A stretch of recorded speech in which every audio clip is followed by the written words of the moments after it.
Barakoze. Asante sana. Ariko ntabwo nicaje. Lakini hajawaketisha chini. Rero bumva barushe basubireyo. Wale ambao wanasikia kama wamechoka wanaweza keti, lakini wengine hawajachoka wanaweza endelea.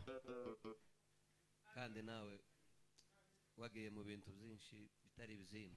Pia umeenda kwa vitu mingi, rudi hapa Nairobi. Banzugarukani wacu niturangiza tubone kuja. Rudi hapa kwetu, baadaye tutaenda mahali pengine. Ariko iteraniro ryose twishime tunezerwe. Kongamano lote tufurahie Mungu. Kubera ko byose ni byacu. Juu vyote ni vyetu. Amen. Amen. Byose ni byacu.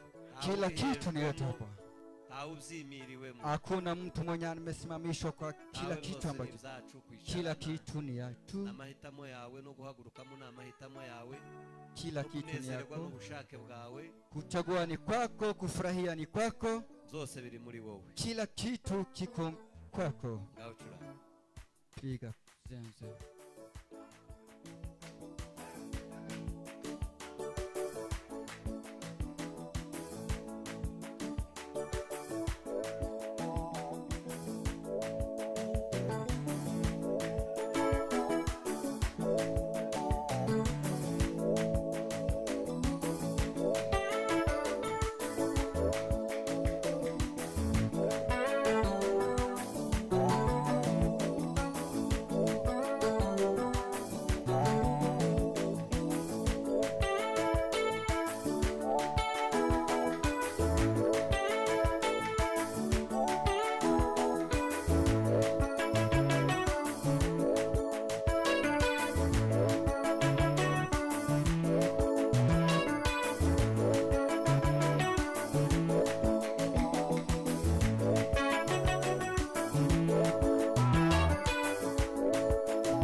karibuni mbele. Semeni amen.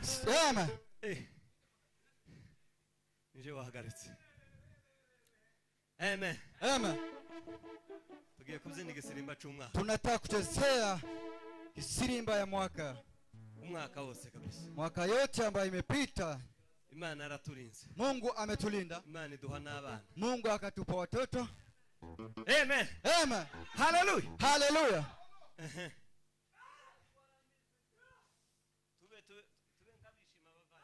Tuweze kufurahi Mungu, tuweze kufurahia Mwenyezi Mungu.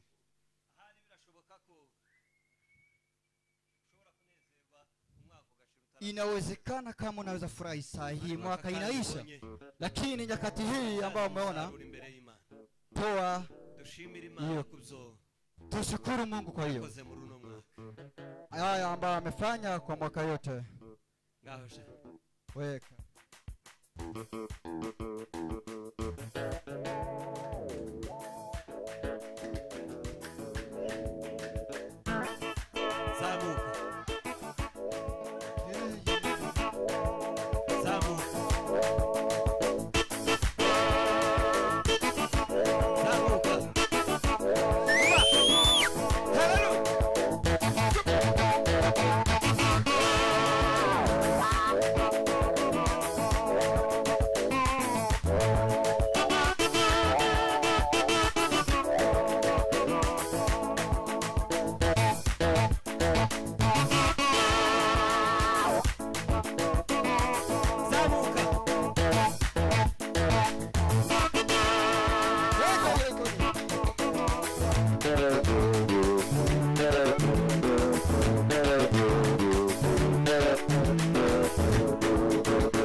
keti chini.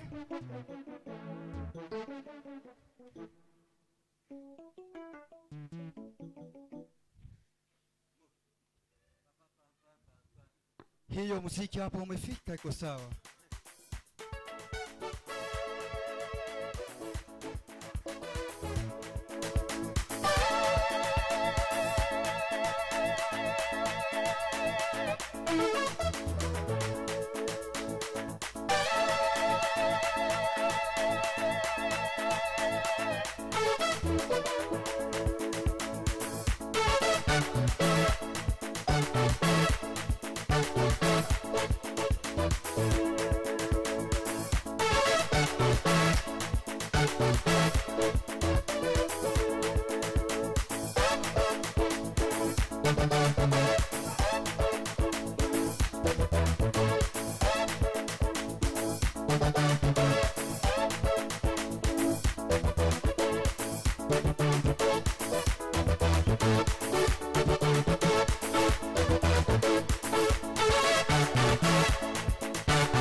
turabiyegereje mwese. Tunawakaribisha nyinyi wote. Mwegere n'Imana mu ijuru. Karibu na Mungu awabariki sana. Amen. Amen. Niyegereje abashumba. Tunakaribisha wachungaji Guhera kuri Revera. kuanzia kwa reverend. Bose uko bakorana. Mana mu ijuru baho umugisha. Nyinyi wote tunawakaribisha, karibu na Mungu awabariki viongozi wetu wazuri. Amen. Amen. Dukomere Imana amashi Pigeni makofi sana. Niyegereje urwego rwa kina mama. Tunakaribisha kina mama viongozi wote, vijana, abagabo, wazee, abadiakoni, diakons, Sunday school. Bose turabiyegereje. Nyinyi wote tunawakaribisha. Ngo mwegere n'Imana ibaho umugisha. Karibu na Mungu awabariki. Amen. Amen. Hallelujah. Amen. Imana mu ijuru ibaho umugisha. Mungu awabariki sana. Karibu na Mungu. Mwumve ko mushitsi. Mujihisi katika kongamano hili. Tunakaribisha waimbaji ambao walikuwa kwa huduma. Kwaya Alliance. Namwe turabiyegereje ngo mwegere n'Imana. Tunakaribisha na Mungu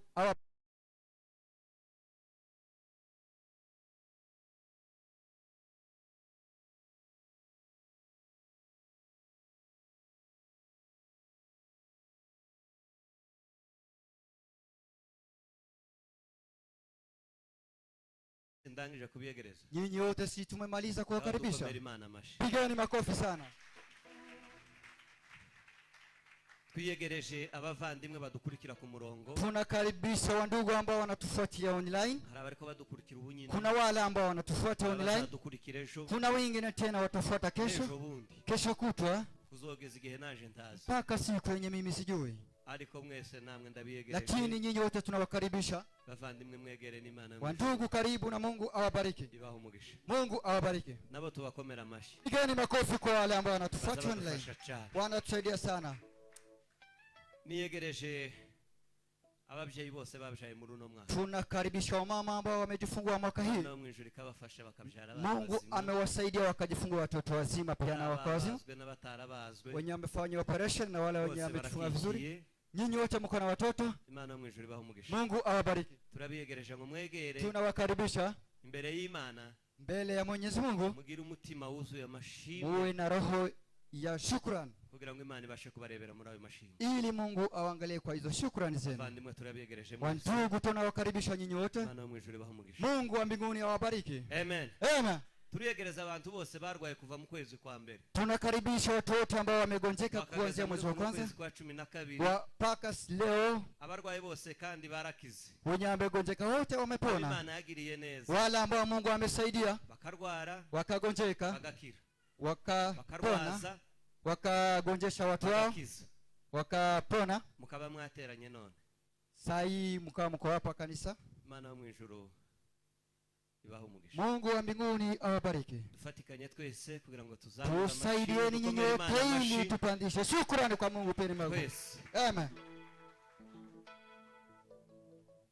Hari abashitsi bateraniye hano bwa mbere. Kuna wageni ambao wamefika hapa mara ya kwanza. Kugira ngo tubiyegereze batubere ili tuwakaribishe ili wawe baraka kwetu. Wabateraniye hano adasanzwe guteranira hano. Kama umeshiriki hapa mara ya kwanza. Tawe. Hakuna. Twiyegereje bavandimwe ari baragiye mu mirimo. Tunakaribisha wale ambao walikuwa wameenda kazini. Wale ambao hawajakusanyika last Sunday. Kwa ajili ya kazi. Ariko Imana ikaba yababashishije. Lakini Mungu akawasaidia wakakuja wakafika hapa. Ibahaguruke dukomere Imana amashi y'abarinzi. Inukeni ili tupige makofi. Pigeni makofi sana wale ambao hawajashiriki last Sunday walikuwa wameenda kazini. Turabiyegereje. Tunawakaribisha. Mwegere n'Imana ibaho. Karibu na Mungu awabariki. Amen. Amen.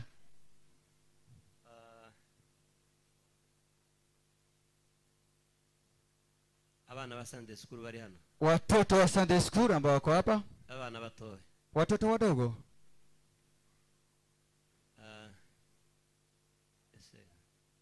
Dani, mkuje tucheze. Dani, kujeni mcheze. Na Emmanuel n'abandi bose. Pia watoto wote ambao wako kwa Sunday school piteni mbele ili mcheze. Dushimire Imana abarinzi. Kuja tushukuru Mungu ambaye imewalinda. Uyu mwaka wose. Hii mwaka yote ambayo imeisha. Muze. Karibu sana, kujeni watoto wote. Ni muze tubyine. Wamama leteni watoto wote wacheze Mungu. Mungu amewalinda.